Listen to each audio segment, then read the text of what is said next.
دہلی سے جب میری واپسی تھی اور میں پلٹ رہا تھا تو میں ملاقات کرنے گیا. میری طبیعت میں یہ رانائی تھی کہ خدا خیر کرے اور میں پلٹ رہا ہوں. میں ملاقات کر کے جب واپس باہر آ گیا میرے ساتھ ایک شخص تھا تو مجھے پھر بلایا. اور جب میں دوبارہ اندر گیا تو مجھے اپنی جیب سے کچھ روپے نکال کے دیے. فرمانے لگے یہ خرچ ہے آنے جانے کا اور کبھی محسوس نہ کرنا. مجھے وہ سب لوگوں کے بیچ میں دیتے تو میرے لیے راز تھا, لیکن میرے جیسے غریب کو نوازنا بھی اور اس کی عزت کا بھی خیال کرنا, یہ مقام, یہ رنگ, میرے پاس کروڑوں باتیں ہیں. بلکہ میں صاف کہوں گا کہ انہیں کی محفل سوارتا ہوں. چراغ میرا ہے رات ان کی, میں انہیں کے مطلب کی کہہ رہا ہوں. زبان میری ہے بات ان کی. لوگ اپنے ابے کی گدی پہ بیٹھ کے بڑے لوگ ہوتے ہیں, لیکن میں نے بتایا کہ میرے ابا جی کسان تھے. کسی بڑی گدی سے تعلق نہیں. میں کسی جماعت میں کبھی نہیں گیا, کوئی سہارا نہیں لیا. مسجد بھی وہ ہے جہاں جب میں آیا تھا تو 3 لوگ نماز کے لیے ہوتے تھے تو کبھی تیسرا ڈھونڈنا پڑتا تھا. جتنے جلوے, جتنی رانائیاں, جتنا حسن, جتنی تازگیاں, اور میرے عزیزوں کے چہروں پر یہ جو نورانیت کا حسن آپ کو نظر آتا ہے نا, یہ میرے حضرت کی ہونٹ سے نکلی ہوئی صرف ایک دعا کا صدقہ ہے. صرف ایک دعا کا صدقہ ہے, صرف ایک دعا کا صدقہ. دوستو, دیانتداری سے کہتا ہوں, مسجد میں بیٹھا ہوں اس وقت, اگر وہ والی سیرت جو کتابوں میں ہم ولیوں کی پڑھتے ہیں وہ اگر کسی شخص میں پائی جاتی ہے تو وہ میرے شیخ میں پائی جاتی ہے, میرے حضرت میں. ابھی آپ جب آئے, لوگ کہتے ہیں آپ کی آخری ملاقات کب ہوئی, تو میں کہتا ہوں آخری ہوئی نہیں, کبھی نہ کبھی ہوگی. یہ کیسے ہو سکتا ہے؟ مالی دا کم پانی دینا, پھل پکے ہون یا کچے, پیر مریداں دے سر تے رہندا ہے, وہ جھوٹے ہون یا سچے. ہماری تو ملاقات آخری کی, ہم تو جنت میں بھی کٹھے رہیں گے, ان کے قدموں میں رہیں گے. اور ہم اللہ سے دعا مانگتے ہو جنت میرے کس کاری جتھے یار نظر نہ آؤ, وہ دوزخ میں لکھ بہشتاں جتھے سونا آوے جاوے, تو وہاں بھی کٹھے ہوں گے. میں بھی آخری دفعہ جب گیا تو یہ عزیزم ابرار بھی میرے ساتھ تھے. اجازت ہی 2 لوگوں کو ملی وہاں تک جانے کی, آپ کراچی تشریف فرما تھے, وہ میرے ساتھ تھے. 2 گھنٹے ہم بیٹھے رہے, بے خبر ہو جو غلاموں سے واقع کیا.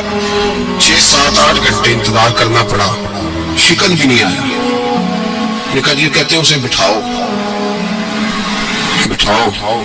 تو بندہ کسی جگہ کا اپنے آپ کو کتا بھی کہے, تو کتے تو بیچارے ساری دیہڑی باہر بھی نوکری کر جاتے ہیں, یہ بھی نہیں کہتے میں نے اندر آنا ہے, وہ تو کبھی کہتے ہی نہیں. انہوں نے کبھی کہا ہے بندہ سگ بھی کہلائے اور پھر وہ ڈیوٹی بھی اور طرح کی کرے, نوابوں جیسی ڈیوٹی کرنا اور بات درویشی اور غلامی کی کرنا, یہ کیسی 2 باتیں تو نہیں ہوتی, بات تو ایک ہوتی ہے. دنیا خسماں دی وچ عذاب وسن پہاڑ جاگ جاندے ہو نہ گولیاں. کئی گھنٹے انتظار کیا, کئی لوگ آئے, حضرت کب آئیں گے, چلے گئے. کئی آئے تو ایک مولانا بوڑھے بیٹھے تھے, مولانا اسرائیل ان کا نام تھا. تو مجھے کہنے لگے مولانا آپ نے نہیں جانا. میں نے کہا جی ہم نے کہاں جانا ہے, ہم تو یہاں رہنے کے لیے آئے ہیں. جب ان کی 1-2 شخص نے تھوڑی سی میرے اوپر تنقید کی نظر بھی ڈالی کہ یہ کب سے آیا ہے, تو کچھ ہوتا تو ملاقات نہ ہوتی, اور ہم ہیں بھی نہیں, ہم کچھ بھی نہیں. ہمارا تو 4تھے درجے کے نوکروں میں نام آ جائے تو بڑی بات ہے. 4تھے درجے کے نوکروں کو بھی کس میں ہوتی ہے نا, ایک سیکٹری ہوتا ہے, ایک چوکیدار ہوتا ہے, ان کے پاس بھی چابیاں بابیاں ہوتی ہیں, ایک بار والا ہوتا ہے, ایک 4تھے 5ویں درجے کا نوکر ہوتا ہے جس کو کبھی کبھی بتایا جاتا ہے چل گاڑی دھو دے, چل تو آ جا. ہم تو 4تھے درجے کے نوکر بننے کو بھی بھائی بڑے تیار ہیں اور ایمانداری سے تیار ہیں, وہ رکھ لے بس مہربانی. حضرت بیٹھے رہے, دیر ہو گئی, تھک جاتا ہوں, تھک گیا, تو بات آگے نکل گئی. بیٹھے تھے تو تنہائی تھی, مجمع ہوا نا جب مجمع بار محفل پہ حضرت ہمیں نہیں ملے, بار سیدھے مجلس پہ کئی سالوں کے بعد ملاقات ہوئی. چر ہویا میں ترنے لیندے کدی موڑ میرے ول واگاں, خواب میری ایک بار جہاں میں ساری عمر نہ جاگا. دیر ہو گئی, میں بڑا ترسا ہوا بیٹھا تھا, کئی گھنٹے بیت گئے, بیٹھے رہے. مرضی ہے نا جی, یہی راس بول رہے تھے, وہ مہربانی. تو دیر کے بعد جب وہاں پہنچے نا اسٹیج پہ سامنے حضرت کے پاس، حضرت اسٹیج پہ آ گئے تو میری طبیعت ہے کہ میں جب اپنے شیخ کے پاس بیٹھتا تھا تو سب سے پیچھے بیٹھنے کی کوشش کرتا تھا، اس لیے کہ بڑھ بڑھ کے آگے ہونا کمال نہیں، کو پکڑ کے آگے کرے تو پھر بھی تھوڑی سی نوکری قبول ہونے کی بات سمجھو۔ پیچھے بیٹھ گئے ہم لوگ، میں بھی اور ابرار بھی، ہم پیچھے بیٹھ گئے، تو وہاں علماء اور مشائخ کا ڈھیر لگا ہوا تھا۔ حضرت کی نظر بظاہر خاصی کمزور ہے، لیکن جب بیٹھے تو یہ میرے ساتھ موجود تھے، آپ گواہی لے سکتے ہیں، حضرت نے فوراً نقیب محفل سے کہا کہ وہ پیچھے بیٹھا اسے تو آگے بلاؤ۔ میں جب اٹھا نا تو آپ یقین کریں میرا دل کرتا تھا پھاڑ ڈالوں کپڑے اور میں یہاں لوگوں کو بتاؤں کہ بے خبر ہو جو غلاموں سے واقعہ کیا ہے۔ ہم لوگ آگے گئے اور جب میں اسٹیج پہ ان کے قدموں میں بیٹھا تو مجھے کہنے لگے بچے کو بھی بلاؤ جس کو ساتھ لائے ہو، اور جب میں بیٹھا ایمانداری کی بات ہے، میں نے سلام علیہ کان میں نے کہا حضور طبیعت کیسی ہے؟